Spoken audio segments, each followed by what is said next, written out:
Anna Hamilton didn't see herself as a suspicious person, but when someone's been following her for quite a while, she gets a queasy feeling in her stomach. Guaranteed she was out late, but she was strong, and from taking the new karate classes, she knew she couldn't and wouldn't be defeated. Anna picked up the pace, her legs and arms pumping as she turned her walk into a brisk one, looking back to see that the dark silhouette was still following her. Anna had the strongest urge to spin around and smack the stranger's face and demand them to answer why the hell they are following her at this time of night. But her mind argued with her, saying how just maybe it was a coincidence. Maybe the stranger was just going the same way as her. A few more minutes, and she had came to the entrance of her cookie-cutter home.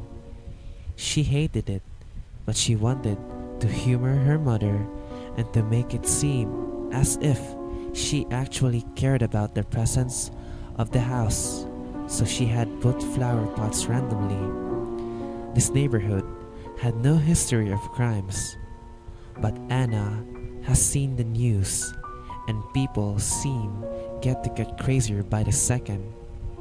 She turned at a 90-degree angle up her driveway, and what now seemed to like a man slowed his step, making Anna grow even more concerned.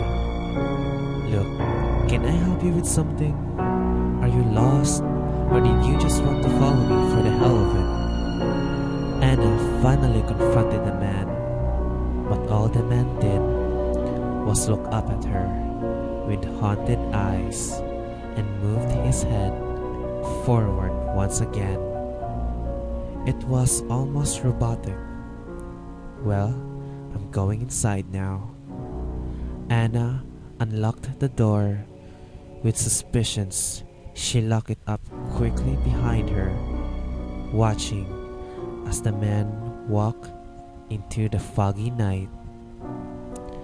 The next day, and Anna had almost forgotten about the whole ordeal.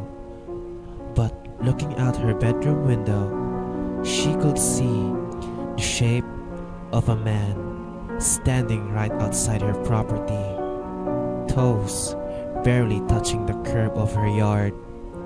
Turning around, she turned on the light, and to make sure she wasn't crazy, she turned back to her window, only to see the mysterious man had gone.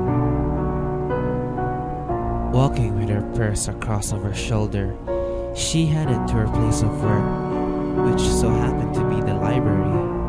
If someone would ask, she would say she loved her job, the smell of books, and the hushed laughter of the school kids.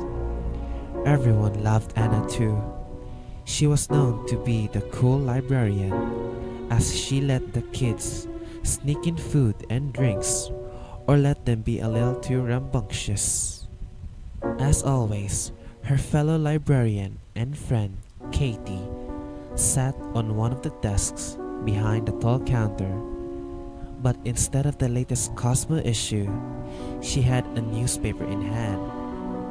"My dear Katie, is that actually a newspaper in your hands? I never knew I would be alive the day that Katie Price would read it." Anna joked, and Katie stuck her tongue out in response. Anna put her bag in the crew room and went to sit next to her friend. Peeking over her shoulder, Anna's eyes furrowed, and she pointed to a picture of a man that looked very similar.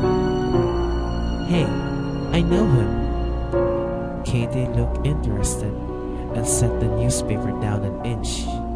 "You do? How?" Anna shrugged. "He's weird. He followed me home yesterday, and I think I saw him outside my lawn this morning." "Are you sure, Anna?" Anna looked at her friend in confusion. Yes, of course. Why? He was murdered 2 weeks ago. The link to this creepypasta is in the description below.